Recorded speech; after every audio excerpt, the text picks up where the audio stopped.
नमस्कार, मैं हूं मनोज बनू। आप देख रहे हैं इंडिया न्यूज। बात आज हम करेंगे एक खास मुद्दे की, क्योंकि देश में बहस सनातन को लेकर चल रही है, लेकिन कुछ लोगों पर आरोप है कि वो सनातन विरोधी हैं। क्या वाकई सनातन विरोधी है? आज हम चर्चा करेंगे दामोदर यादव, जो इस वक्त हमारे साथ मौजूद है। दामोदर जी, आपका स्वागत है इंडिया न्यूज पर। बहुत बहुत धन्यवाद मनोज जी। एक सवाल मैं पूछना चाहता हूं, क्योंकि अक्सर ये चर्चा आती रहती है।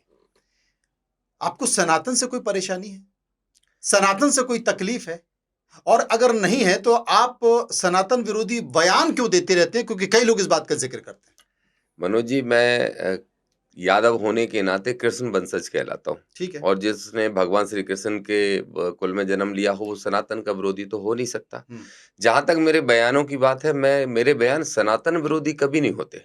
जो सनातन के नाम पे धर्म को धंधा बनाने का कोशिश कर रहे हैं, जो आडंबर पाखंड फैलाने की कोशिश कर रहे हैं, हम उनके चेहरे उजागर करने का काम करते हैं और कोशिश करते हैं कि जो सही सनातनी है उनकी आस्था के साथ खिलवाड़ ना हो।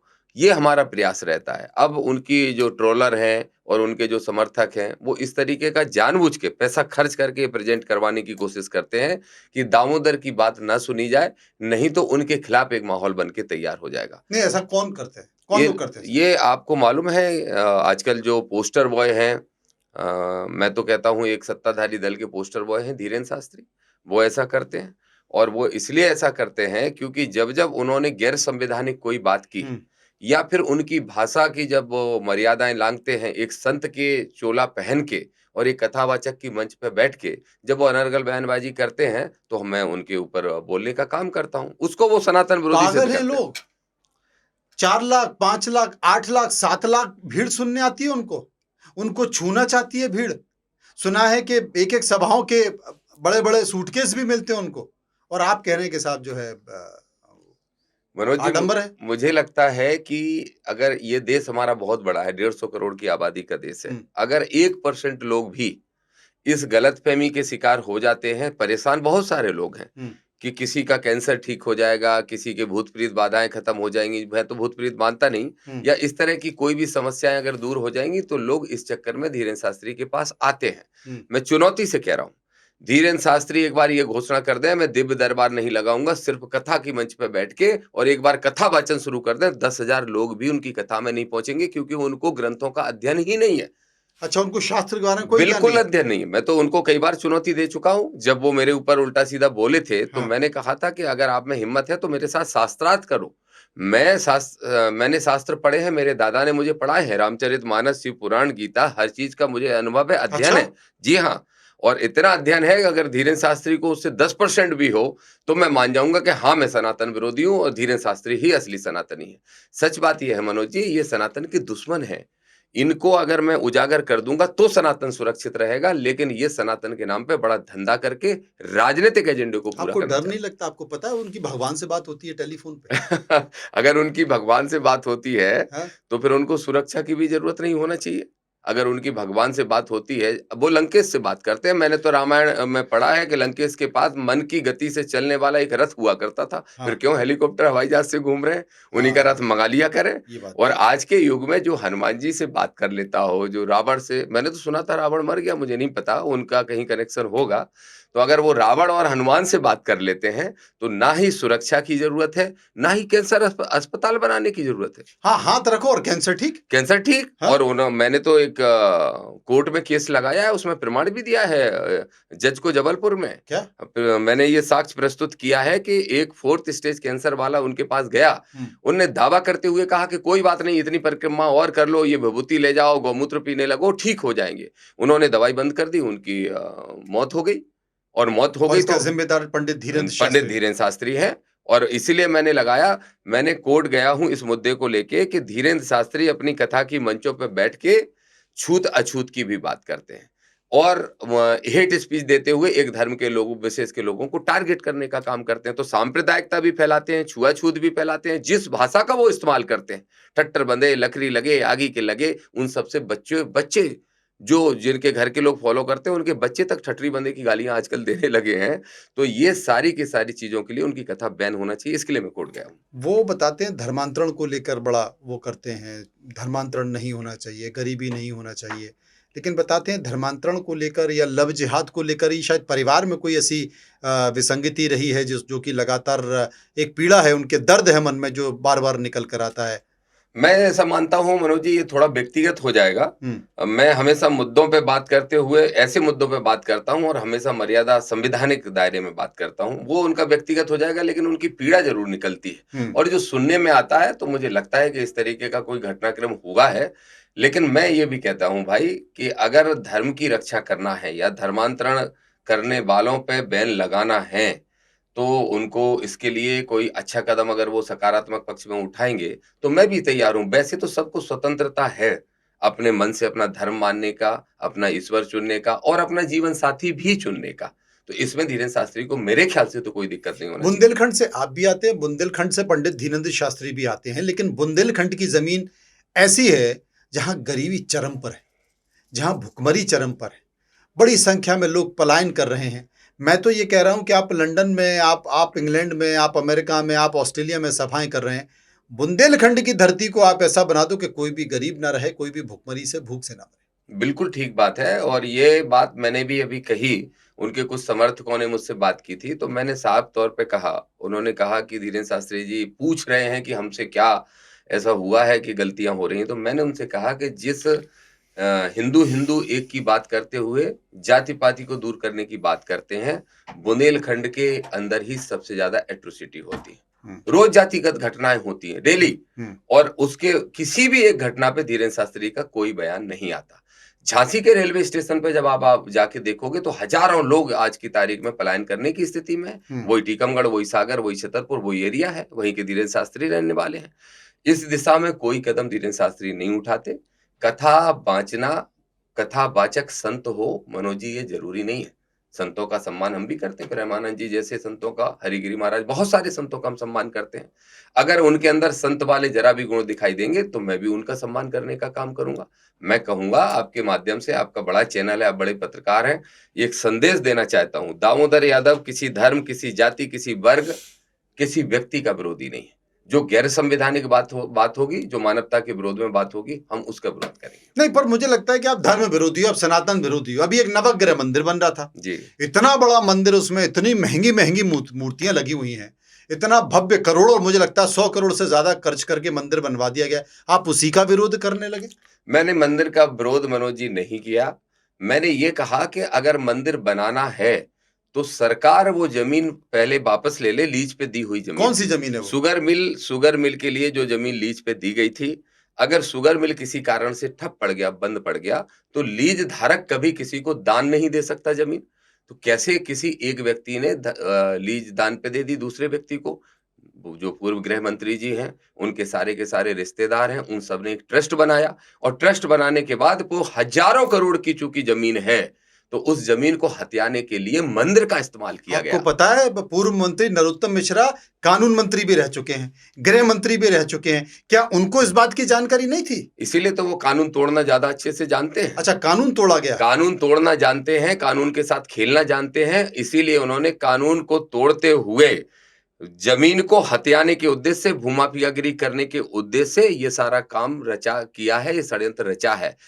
एक लीज धारक शिकायत कर रहा है चीफ जस्टिस, चीफ सेक्रेटरी को, चीफ मिनिस्टर को, कलेक्टर ग्वालियर को। कलेक्टर ग्वालियर से मेरी बात हुई, कलेक्टर ग्वालियर ने जांच शुरू कर दी, जांच का रिजल्ट आने वाला है, तब तक उसके बाद मंदिर का ओपनिंग शुरू कर देते हैं, काम शुरू कर देते हैं। मुख्यमंत्री जी से भी मैं कहूंगा, उनको भी नहीं जाना चाहिए था। वो मामला आज भी मैं कह रहा हूं कोर्ट में हम ले गए हैं, कोर्ट में ले जाने के बाद उसमें निर्णय होगा, सारे पत्ते खुलेंगे। जमीन जिन किसानों को मिलना चाहिए थी, जिन गरीबों को, आदिवासी शहरियों को मिलना चाहिए थी, मामला उनको कोर्ट वापस में चला गया क्या? जी हाँ, कोर्ट में गया है। अब उसमें हमने याचिका लगाई है, उसको जैसे ही कोर्ट, हाई कोर्ट एक्सेप्ट करेगा, उसमें नोटिस जारी होंगे, बहुत जल्दी जारी होंगे। मुझे 15 तारीख का बताया था और कल 15 तारीख है, संभवतः कल हो सकते हैं, इसकी पूरी संभावना है। करोड़ों रुपए आप बर्बाद कर दोगे। मैं तो इतनी मेहनत से मेरे पास कहां से व्यवस्था करके लगाए गए हैं। सब लोग चंदा देते हैं भाई हमको कि भाई वकील को फीस दे दो, 10-5 हजार रुपए वकील को फीस दे दें तो दे दें, नहीं दे दें तो वकील भी ऐसे हैं जो संविधान को बचाना चाहते हैं। इनने जो सैकड़ों करोड़ रुपया खर्च किया, वो कहां से आया?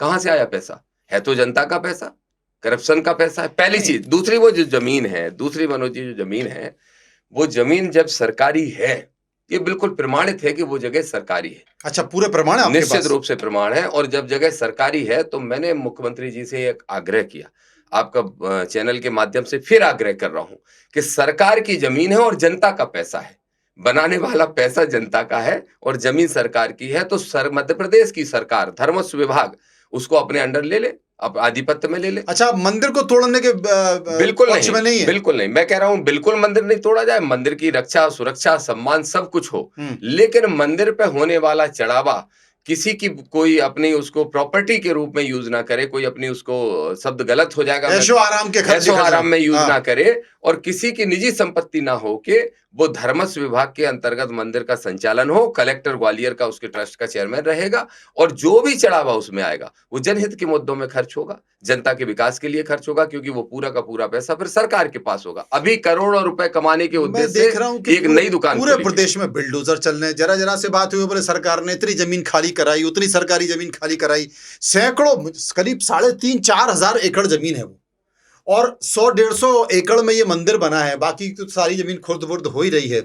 सरकार के कान में जू तक नहीं रहेगी। आपने कहा डीएम को शिकायत, मुख्यमंत्री को शिकायत, चीफ सेक्रेटरी को शिकायत, उसके बावजूद सरकार को नहीं दिख रहा, तो क्या सरकार दबाव में है, प्रभाव में है? निश्चित रूप से दबाव में भी है, प्रभाव में भी है, और इस तरह के सेंसिटिव मुद्दे पे सरकार बोलना नहीं चाहती। अगर आप इस पूरे घटनाक्रम को देखेंगे तो नरोत्तम मिश्रा जी ने जब मंदिर बनवाना शुरू किया, जिसको बोलते हैं धीरे धीरे धीरे अपना पैर फैलाना, वो एक तरह से करते गए, और जब उन्होंने उसको एक मंदिर के रूप में अनाउंस कर दिया कि अब मंदिर नवग्रह मंदिर बन रहा है, एशिया का पहला, विश्व का पहला, तो फिर आज किसकी हिम्मत है? जो कदम उठाता है तो वो सनातन विरोधी घोषित होने की कगार पे आ जाता है, जैसे मेरे लिए लोग करने लगते हैं। तो एक तो सरकार ये हिम्मत नहीं जुटा पाई, और निश्चित रूप से सत्ता में रसूख तो उनका है, तो कोई ना कोई दबाव तो रहा होगा, लेकिन जवाब तो कोर्ट मांगेगा भाई। न्यायालय तो राजनीतिक दबाव में नहीं है, ऐसा मैं मान के चलता हूं, और न्यायालय जरूर पूछेगा, कि कलेक्टर से भी पूछेगा, उसमें पार्टी कलेक्टर भी बनेंगे, चीफ सेक्रेटरी बनेंगे, और मुझे लगता है चीफ मिनिस्टर को भी बनना चाहिए। एक मैंने शेर सुना था जी, वो किनारे पे घर मत बना लेना, लौट के आऊंगा मैं समुंदर हूं, ऐसा कुछ आड़ा तिरछा टाइप का था।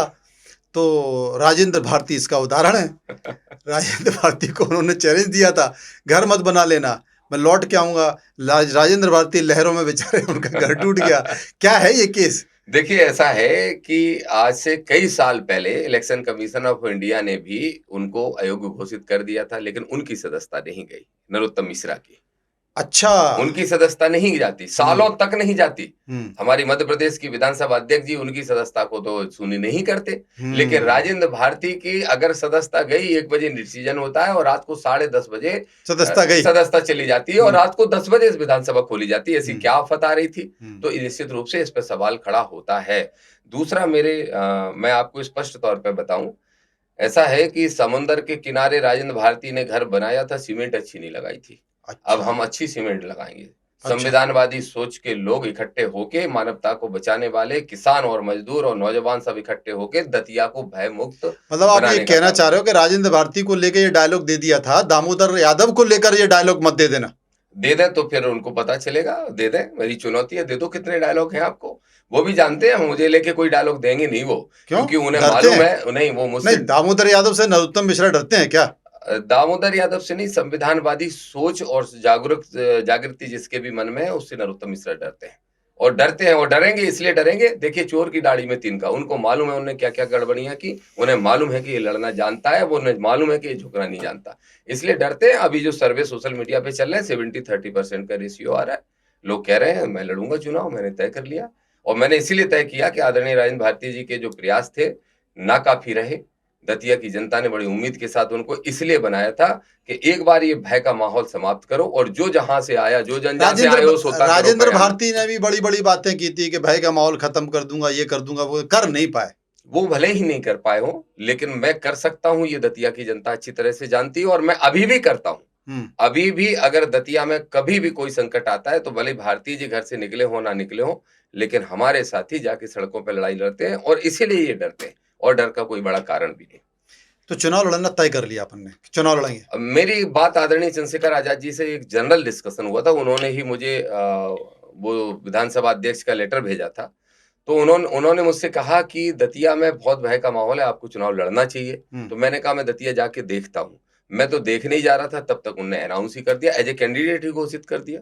आज कौन से सी? 10 दिन पहले आजाद समाज पार्टी भीम आर्मी से, और अच्छा, मैं एज ए कैंडिडेट घोषित हो गया हूँ। अब नई पार्टी है, कांग्रेस, मुझे लगता है कि पहले कैंडिडेट होंगे आप मैं विधानसभा के। सिमड़ा से लड़ा था विधानसभा चुनाव नहीं, इसी पार्टी से। इस पार्टी से। इस पे और 30,000 वोट पाया था, और मात्र 10,000 वोट से बीजेपी से हारा था। अच्छा, हाँ, तो दतिया में क्या रहेगा? दतिया में मैं समझता हूँ कि 1 लाख के आसपास वोट पड़ना चाहिए हमें।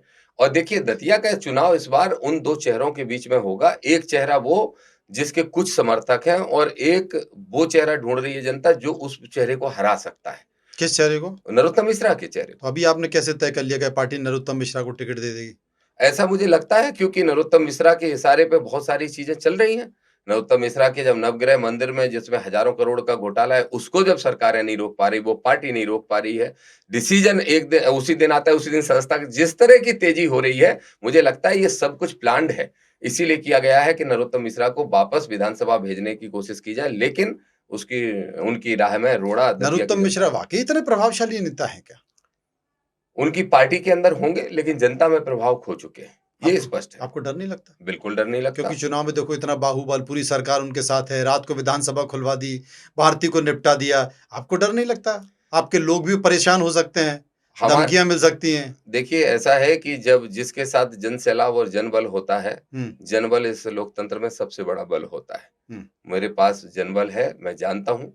अगर मेरी नई पार्टी है, उसके बाद हम 15 दिन के चुनाव में 30,000 वोट सिमड़ा से ला सकते हैं। तो अभी तो बीजेपी कांग्रेस का कैंडिडेट घोषित नहीं, और हमारे लोगों ने तैयारी शुरू कर दी। हम 1 लाख वोट भी लाएंगे, और हम जैसे लोगों को छेड़ने की गलती कोई सत्ताधारी नहीं करेगा। क्या कर लोगे आप? मैं वही करूंगा जो आंदोलन हो रहे हैं दूसरे देशों के अंदर। अच्छा, दूसरे देशों के अंदर? हाँ, जो लोकतंत्र को बचाने के लिए देशों के आंदोलन अंदर हो रहे हैं। हाँ, अनारकी पैदा कर देंगे नहीं आप? अनारकी नहीं, सिविल बिल्कुल। वॉर हो जाएगा? नो, नो, नो सिविल फिर? वार। संविधान को बचाने के लिए हमारा देश शांति प्रिय है, संवैधानिक है। आज हमारे देश में कभी उस तरीके का माहौल बना नहीं, लेकिन वो आंदोलन ज़रूर हम करके दिखा देंगे कि सत्ताधारियों की सत्ता हिला देंगे, उनकी चूल्हे हिलाने का काम करेंगे, और मुझे नहीं करना पड़ेगा। आदरणीय मनोज जी, जो भी बयान हम लोग जारी कर रहे हैं, आप देख सकते हैं लाखों कमेंट आते हैं, उसमें 80-90% लोग एक ही बात कह रहे हैं, संविधान को बचाओ, लोकतंत्र को बचाओ, और कोई नहीं बचा सकता। हम लोगों से उम्मीद कर रहे हैं, इसलिए हम आगे खड़े हैं। दामोदर जी, समाज में बड़ी वैमनस्यता हो गई है, और चंबल संभाग में चर्चा लगातार ये चल रही है कि आजाद समाज पार्टी जो है, उस समाज में विघटन पैदा कर रही है। अभी आपने देखा जिस तरीके से अनिल मिश्रा के बयान आए, आपकी पार्टी के लोगों के बयान आए, आपको लगता है कि समाज के लिए बेहतर है? बिल्कुल भी बेहतर नहीं है, और इसके लिए जिम्मेदार सरकार है। हम्म, मैं ये कहता हूं कि जब से मैंने होश संभाला, आज तक 70 साल के अंदर एक ही बात हम सुनते आए हैं कि भारतीय संविधान को रचने में, लिखने में सबसे बड़ी भूमिका आदरणीय डॉक्टर बाबा साहब अम्बेडकर जी की रही है। हम्म, अचानक से कोई रातों रात खड़े होके बाबा साहब के पोस्टर जला के जूतों तले रौंदने का काम करता है, और उनको जाति सूचक गालियां देने का काम करता है, तो ऐसा संभव नहीं है कि बाबा साहब के फॉलोअर्स को गुस्सा ना आए। हम्म। लेकिन आदरणीय मनोज जी, मैं आपको स्पष्ट तौर पे बताऊं, जब आजाद समाज पार्टी भीम आर्मी के कोई आक्रामक आंदोलन घोषित हुए हैं, तो मेरे हस्तक्षेप से आदरणीय चंद्रशेखर आजाद जी के निर्देश पे वो आंदोलन वापस लिए गए, ताकि वहां का सौहार्द ना बिगड़े। चाहे जूता फेंक आंदोलन रहा हो, चाहे लाठी वाला आंदोलन रहा हो, हम लोगों ने कहा कि इस तरह के आंदोलन नहीं होना चाहिए वहां की प्रशासन की रिक्वेस्ट पे, और हमने इस बात का ध्यान रखा।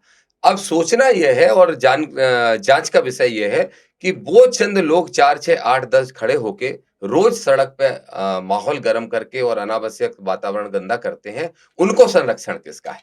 किसका संरक्षण है? क्यों उनसे शासन प्रशासन डरता है? या तो सत्ता का संरक्षण है, या फिर कोई ऐसा संरक्षण है जो हमें दिखाई नहीं दे रहा है। और निश्चित रूप से वो लोग माहौल खराब कर रहे हैं। फिर भी हम आपके माध्यम से अपनी जिम्मेदारी को एहसास करते हुए विश्वास दिलाते हैं कि हमारी तरफ से, हमारी पार्टी, हमारे संगठन की तरफ से कभी ऐसी स्थिति नहीं बनेगी कि वहां पे आपस में मतभेद होकर लड़ाई की स्थिति बने। लेकिन माहौल तो दोनों तरफ से खराब हो रहा है ना। एक तरफ अनिल मिश्रा माहौल खराब कर रहे हैं, दूसरी तरफ संतोष वर्मा माहौल खराब कर रहे हैं। मैं उनसे भी सहमत नहीं हूँ। कोई भी इस तरीके की बयानबाजी जिससे जाति सूचक या किसी जाति या किसी वर्ग या किसी लिंग का अपमान हो, ऐसी बात किसी को नहीं करना चाहिए। ये मेरा स्पष्ट इस पे राय है। लेकिन अनिल मिश्रा जैसे लोगों का अभी आप देखिए, रोज बयान देते हैं। एक कोई अभी बयान ऐसे वहां के लोग दे रहे थे कि वो आके दिखाए, दामोदर यादव साला आके दिखाए। मुझे लोग बार बार भेज रहे हैं, मैं बोलता हूँ इस पे कोई बयान देने की जरूरत नहीं है। कई बार लोग फेम पाने के लिए, थोड़ा सा आने के लिए पिक्चर में, ऐसा सब तो करते पहुंच रहते हैं। जाओ, एक दिन घर पे पहुंच जाओ, बोले पंडित जी लाओ चाय पिलाओ हाँ, यार। मैं ये कर सकता हूँ। हाँ, लाओ चाय पिलाओ यार, बताओ यार। मैं बिल्कुल ये कर सकता हूँ। हाँ, मैंने ये सोचा है कि शुरुआत तो किसी को करनी पड़ेगी इस तरह दामोदर के जी। जो भी लोग हैं उनके घर हो चाय सकता पीने। है किसी का राजनीतिक एजेंडा हो, हाँ, तो बिल्कुल उस हो सकता है। राजनीतिक एजेंडे पे ही कम से कम एक लोटा पानी डाल दो। नहीं, आपकी सलाह सही है, आपका सुझाव बिल्कुल सही है, और मैं भी इस तरह का सोच रहा था कि निश्चित रूप से मैं ऐसा कोई कदम उठाने वाला हूँ। चलिए, ये बताइए, क्योंकि मुझे लगता है कि राजेंद्र भारती अयोग्य अगर घोषित हो गया, अभी तो कोर्ट एक डिसीजन लेगा। कांग्रेस के पास पता नहीं दूसरा कैंडिडेट है या नहीं। क्या दामोदर यादव के पास कांग्रेस से कोई ऑफर वगैरह आ रहा है? देखिए, कांग्रेसी बहुत सारे लोग हमारे मित्र हैं जो चाहते थे कि मैं क्योंकि कैंडिडेट कैंडिडेट तो वहां पर दामोदर यादव ही दिखाई दे रहे हैं। देखिए, अगर ऐसा है तो कांग्रेस को कैंडिडेट नहीं उतारना चाहिए फिर। अच्छा। लेकिन मैं पार्टी नहीं छोड़ सकता विधायक बनने के लिए, क्योंकि मैं पॉलिटिकल पर्सन बाद में हूँ, मैं एक सोशल रिफॉर्मर की भूमिका में काम करना ज़्यादा पसंद करता हूँ, इसलिए एमएलए, एमपी बनना एक सीढ़ी मात्र है मेरे लिए। तो मैं जिस संविधानवादी सोच से, जिस अम्बेडकरवादी मिशन में, जिस मानवतावादी सोच से काम कर रहा हूँ, उस राह से मैं नहीं भटक सकता। अगर कांग्रेस को ऐसा लगता है कि उन्हें उस आदमी को रोकना है जिसने कभी इनकी सरकार गिराने में सबसे बड़ी भूमिका निभाई थी, तो कांग्रेस को हमारा साथ देना चाहिए। हम उनका साथ लेने के लिए स्वागत है उनका। मतलब आप ये कह रहे हैं कि भाई कांग्रेस को लगता है तो अब अपना कैंडिडेट खड़ा ना करे जी हाँ, और मुझे सपोर्ट कर दे। बिल्कुल करें, और उनके पास कैंडिडेट है भी नहीं, ये वो भी जानते हैं अच्छे से, सब जानते हैं। लेकिन अगर लड़ा दिया तो? लड़ाई तो कोई फर्क नहीं पड़ता, क्योंकि ये चुनाव बिल्कुल दो साइड पे होगा। एक नरोत्तम मिश्रा का समर्थन और एक नरोत्तम मिश्रा को हराने वाला, या भय से हमें निकाल के कौन आजाद करा सकता है, वो कौन चेहरा है, तो उसमें मुझे नहीं लगता है वाकई कांग्रेस के पास वाकई ये स्थिति हो गई दतिया में? निश्चित रूप से ये स्थिति है। इसके पीछे कारण क्या है? इतना दर्द क्यों है? आदरणीय मनोज दतिया की जी, जनता में इतना दर्द क्यों है? मैं आपसे कह रहा हूँ, हाँ। जनरल वर्ग, सामान्य वर्ग के लोगों के अगर दिल पे हाथ रख के पूछ लो, तो कोई जन्मदिन तक अपना नहीं मना पाता वहाँ का वैश्य वर्ग का आदमी। क्यों? ना सिर्फ वैश्य वर्ग, मैं ब्राह्मण समाज की बात कर रहा हूँ, आधे से ज़्यादा लोग ऐसे हैं जो उनसे संतुष्ट नहीं है, असंतुष्ट हैं। और कोई जन्मदिन मना लेता है और होर्डिंग बना के 4 लगा देता है बेटे के, और उसमें उनका या उनके बेटे का फोटो नहीं होता है, तो उसको अगले दिन पुलिस तलाशने लगती है। ये माहौल दतिया में है। कोई जन्मदिन 10 टोन नहीं मना पाएगा, कोई कार्यक्रम उनकी मर्जी के बिना नहीं कर पाएगा। अभी 2 साल से जनता थोड़ी-सी राहत महसूस कर रही थी। लेकिन इस बात से ज़रूर दुखी थी कि भाई कुछ विरोध में ऐसा होना चाहिए था कि इनका करप्शन भी उजागर होता। वो आदरणीय भारती जी पता नहीं क्यों नहीं कर पाए। तो अब वापस से जनता ये कह रही है कि वो जो एक हमारे गाँव में उधर ग्वालियर, चंबल में और बुंदेलखंड में कहावत होती है, कौन आया हौवा आ जाएगा, खा जाएगा। वो वाली स्थिति है। और लोग घबराए हुए हैं। उन्हें तो बस मौका चाहिए कि वो डेट आ जाए कि एक दिन वो इनकी स्थायी रवानगी कर दें वहाँ से। अभी 7,000 से की थी, अब 27,000 से करने का काम करेंगे। लेकिन स्थायी रवानगी कहाँ से होगी? देखिए, सरकार उनकी है। दामोदर यादव चुनाव जीत भी जाते हैं तो सरकार के आगे, इतनी बड़ी सरकार के आगे एक दामोदर यादव क्या कर लेंगे? कर लेंगे। अगर इतने बड़े धीरेन्द्र शास्त्री के आगे कर सकते हैं, अब हाथ जोड़ने लगे ना कि भैया हमें उनके बारे में कुछ नहीं बोलना, मैंने नेताओं के बारे में बोलना बंद कर दिया। कोई तो संपर्क धीरेन्द्र शास्त्री ने कुछ सूचना तो भिजवाई है तो क्या? तो धीरेन्द्र शास्त्री से बड़े नरोत्तम मिश्रा नहीं है, क्योंकि नरोत्तम मिश्रा को तो पीएम ने नहीं बोला मेरा छोटा भाई, नहीं, धीरेन्द्र ऐसा शास्त्री को क्या बोला है है। दामोदर यादव? सिंगल हड्डी है, मुझे तो लगता है कोई बॉडी भी नहीं है, कोई वो बॉडी बिल्डर भी नहीं है, डोले शोले भी नहीं है। तो धीरेन्द्र शास्त्री ने अगर हाथ जोड़ लिए और नरोत्तम मिश्रा दतिया छोड़ के भाग जाएंगे तो क्या है दामोदर यादव में? दाऊद मैंने फिर कहा कि संविधान की ताकत है, सच्चाई है, माँ-बाप का आशीर्वाद है, और जो करता हूँ पूरी ईमानदारी से करता हूँ, पूरी निष्ठा से करता हूँ। एक पैसे का एक दाग नहीं है आज तक जीवन में। राजनीति, मेरे पिताजी मुझे घर से मिटना कहते थे लाड़-प्यार में, मिटाने वाला। ज़मीन जायदाद जो दादा ने दी है, उससे पैसा कमाता था और पूरा गरीबों में खर्च करता हूँ, किसानों की मदद करता हूँ। बस ये काम करता हूँ। वो जनबल हमारे साथ है, वही दामोदर का सबसे बड़ा बल है। एक नाम सुना था मैंने फूल सिंह बरैया का, जब वो बसपा में थे, बसपा से फिर अलग हुए और उसके बाद लगा कि चंबल संभाग और मध्य प्रदेश में एक ताकत निकल कर आएगी, लेकिन वो पुंज कहीं धूमिल हो गया। क्या मैं उस पुंज के तौर पर दामोदर यादव को देख रहा हूँ? निश्चित रूप से मैं बरैया जी के से मुझे भी उम्मीद रही थी, वो जिस भी परिस्थिति में उनका बिगड़ा मामला, लेकिन मैं ये मानता हूँ कि उससे उनके जैसा मूवमेंट चल रहा था, उससे 4 गुना ज़्यादा वेग से हम अपना मूवमेंट चला रहे हैं। और ये मूवमेंट मैं फिर स्पष्ट कर दूँ आपको, किसी जाति, वर्ग, धर्म के खिलाफ बिल्कुल नहीं है, ना किसी व्यक्ति के खिलाफ है। व्यवस्था परिवर्तन करने की दृष्टि से ये मूवमेंट है, और मैं समझता हूँ कि जो रिक्त स्थान है मध्य प्रदेश में तीसरे विकल्प का, वो भरने का काम हम करेंगे। और ये तीसरा विकल्प तीसरा नहीं होगा, ये सत्ता से चुनौती के साथ लड़ने वाला विकल्प होगा। कांग्रेस इसमें कहीं पीछे खड़ी दिखाई देगी, हम बीजेपी से टकराएंगे। दामोदर जी, आपने कहा है तो मैं कोशिश करूंगा उस पर भरोसा करने की, और देखते हैं कि दतिया की स्थिति क्या होगी, क्योंकि अब बहुत ज़्यादा दूर जी, मध्य प्रदेश में 2029-28 भी नहीं है, बहुत नज़दीक है, लेकिन उसके पहले दतिया है। तो जी। देखते हैं कि आपने जो बातें कही हैं वो पूरी होती है नहीं। आपको बहुत बहुत शुक्रिया। थैंक यू मनोज जी, बहुत बहुत धन्यवाद।